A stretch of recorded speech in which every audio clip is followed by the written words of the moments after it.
Behind the Green Bird pub there was a big car park.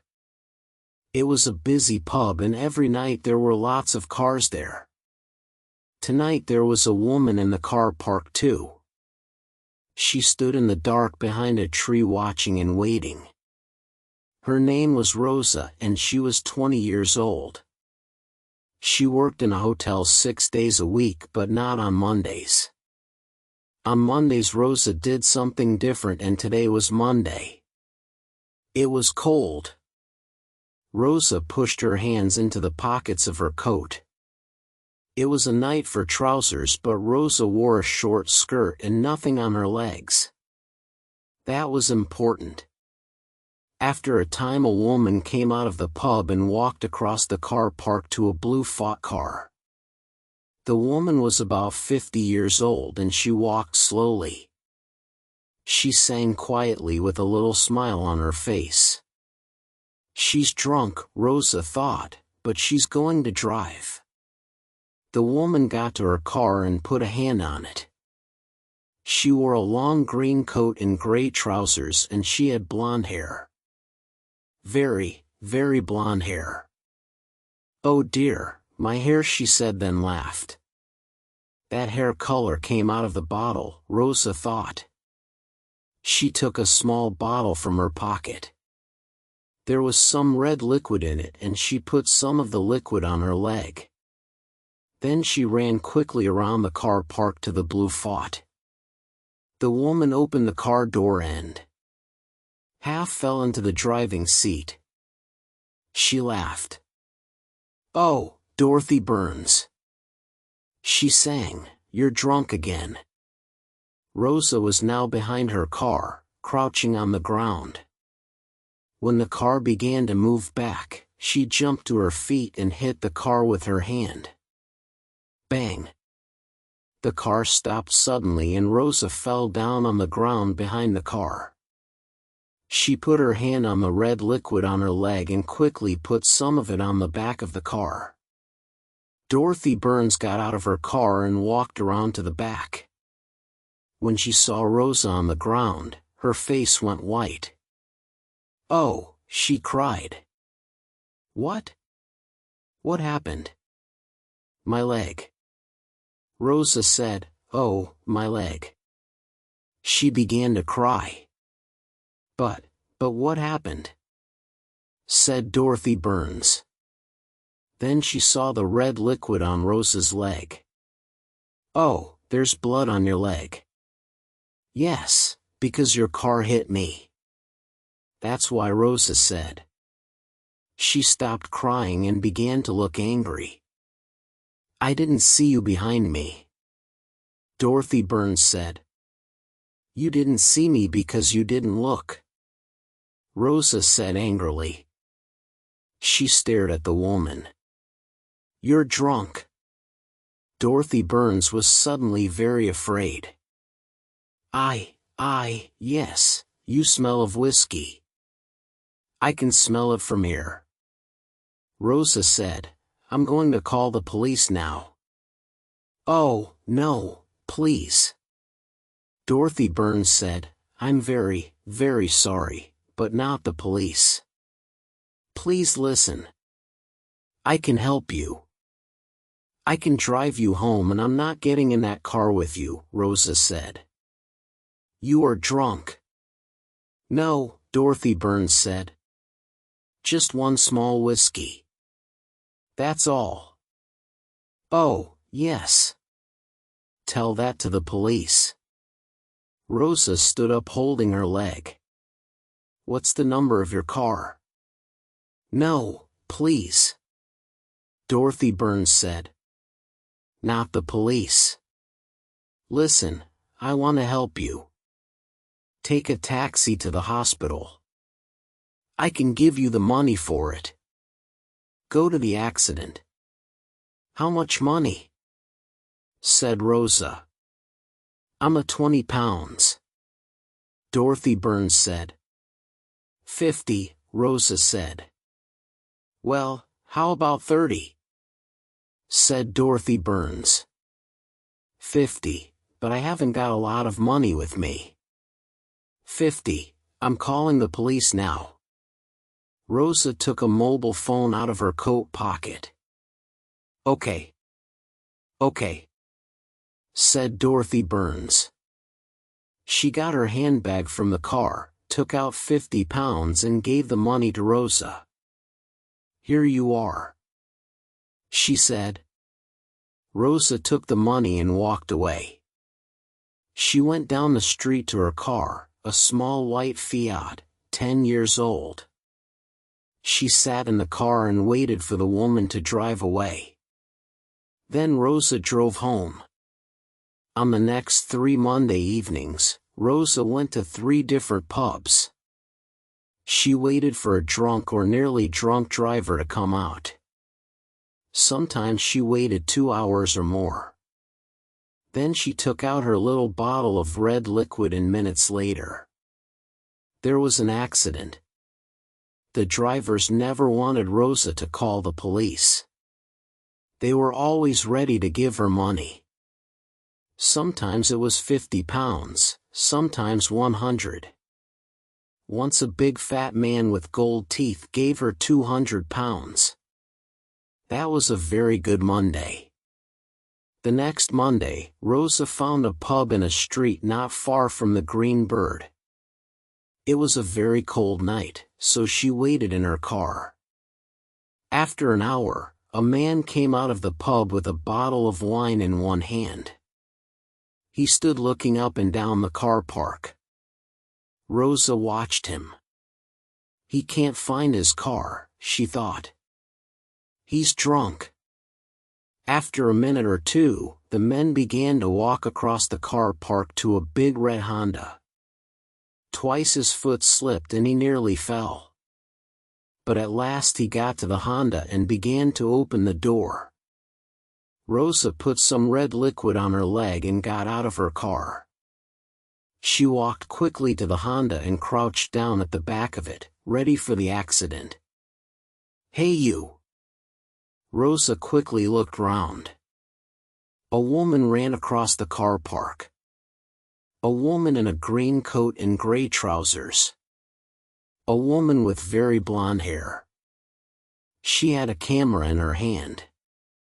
Rosa stood up and began to walk away. But Dorothy Burns was quicker than she was. Oh no you don't! Dorothy shouted. She grabbed Rosa's arm. You were at the Green Bird 4 weeks ago. What? Who are you? What are you talking about? Said Rosa. I'm just going home. Let go of my arm. The man with a wine bottle in his hand came round to the back of his Honda. Hey!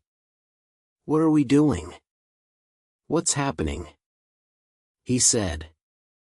His face was very red and his eyes were half closed. This woman took £50 from me 4 weeks ago. Dorothy Burns told him. She's a fake.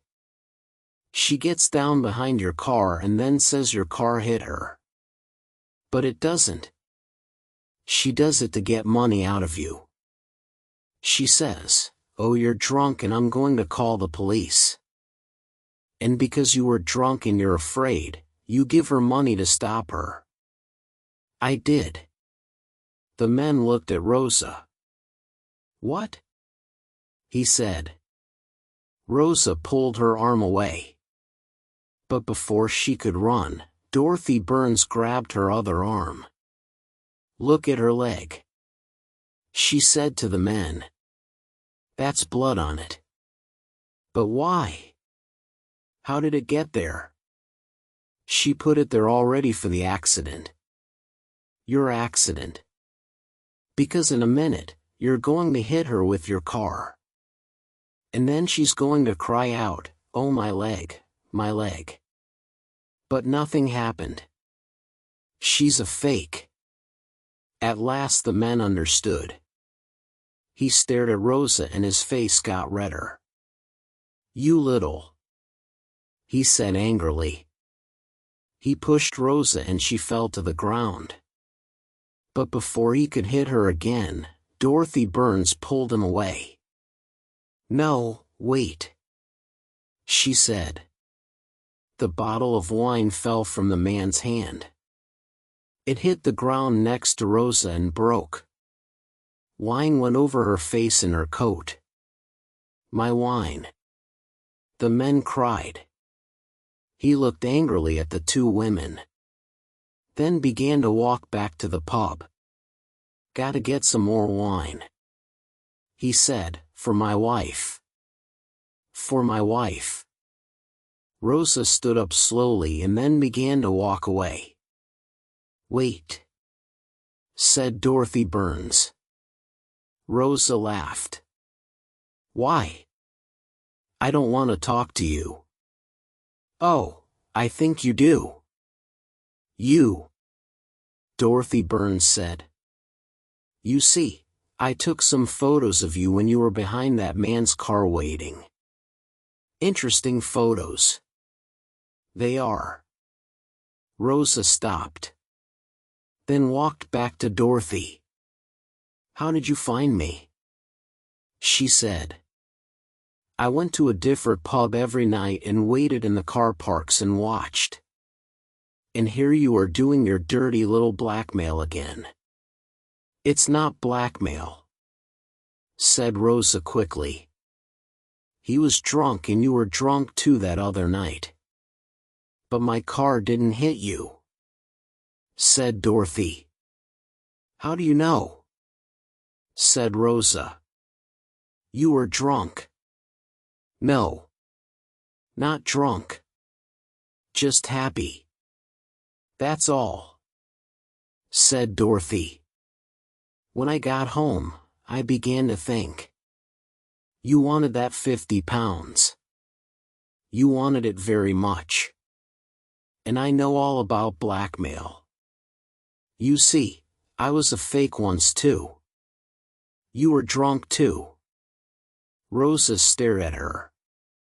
"What did you do?" she asked.